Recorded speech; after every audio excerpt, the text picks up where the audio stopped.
মাঝরাতে কুকুরের ডাক নিয়ে রয়েছে নানান গবেষণা।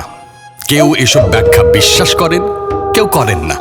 বিভিন্ন ধর্ম বিশ্বাসেও রয়েছে ভিন্ন ব্যাখ্যা, আছে ইসলামেও। বিস্তারিত জানার আগে আমাদের চ্যানেলটি সাবস্ক্রাইব করে নিন, লাইক, কমেন্ট ও শেয়ার করে ইসলামের খিদমতের সঙ্গী হন। মাঝরাতে আচমকা কুকুরের কান্নার আওয়াজে মাঝে মধ্যেই ঘুম ভেঙে যায়। কুকুরের এই আওয়াজে ভয় পেয়ে কেঁদে ওঠে বাড়ির শিশুরাও। আতঙ্কিত হয়ে পড়েন অনেকেই। অনেকে মনে করেন কুকুর আগামী সময়ের বার্তা বহন করে। কোনো অশুভ আত্মা চারপাশে ঘোরাঘুরি করলে তারা ঠিক টের পায়। পাড়ায় কারোর মৃত্যু হলে এই ঘটনা যেন বারবার ঘটে। আমাদের সমাজে প্রাচীনকাল থেকেই বিশ্বাস করা হয় যে কেউ মারা গেলে কুকুররা কান্নাকাটি শুরু করে, কারণ তারা মানুষের থেকে অনেক আগেই তা বুঝতে পারে।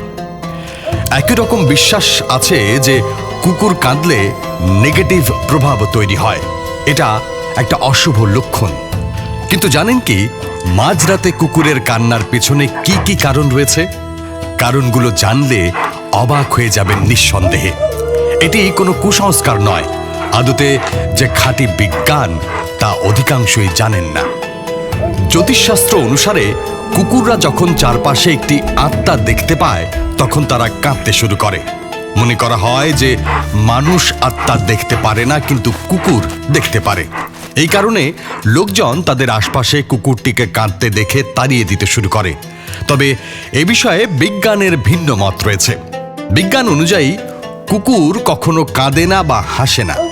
আসলে রাতে এমন আওয়াজ করে সে তার অন্য সঙ্গীদের দূরের রাস্তা বা এলাকায় বার্তা পাঠায়।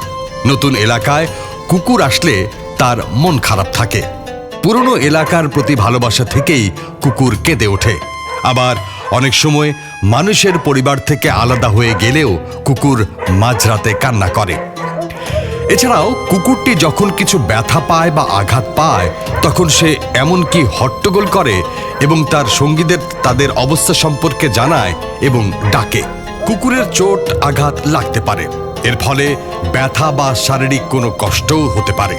এই সমস্যাকে জানান দিতে কুকুর ওভাবে ডেকে দূরে থাকা সঙ্গীদের কাছে বার্তা প্রেরণের চেষ্টা করে। এছাড়াও অস্বাভাবিক কিছু দেখলেও এমন আওয়াজ করে সকলকে সজাগ করে দেওয়ার চেষ্টা করে কুকুর।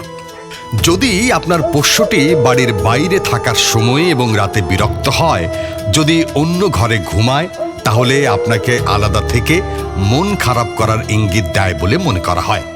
আপনার অনুপস্থিতিতে আরও স্বাচ্ছন্দ্য বোধ করার জন্য প্রশিক্ষণ দিন।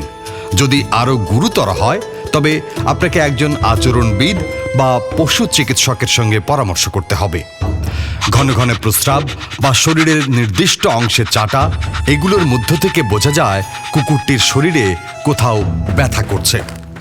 ইসলামে এর ব্যাখ্যা আছে। বিশ্বাসীদের ইসলামের ব্যাখ্যাতেই বিশ্বাস করা কর্তব্য।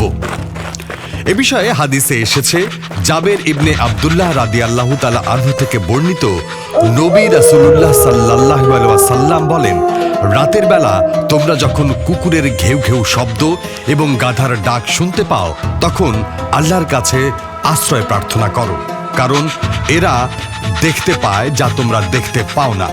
তোমরা আল্লাহর নাম স্মরণ করে ঘরের দরজাসমূহ বন্ধ করো, কারণ আল্লাহর নাম স্মরণ করে বন্ধকৃত দরজা শয়তান খুলতে পারে না। তোমরা কলসিগুলোর মুখ ঢেকে দাও, মশকের মুখ বেঁধে দাও এবং পাত্রগুলো উপর করে রেখে দাও। রাতের বেলায় কুকুরের ডাক শুনলে দোয়া। যখন তোমরা রাত্রিবেলা কুকুরের ডাক ও গাধার স্বর শুনবে তখন তোমরা সেগুলো থেকে আল্লাহর কাছে সাহায্য চাও, কেননা সেগুলো তা দেখে তোমরা যা দেখতে পাও না।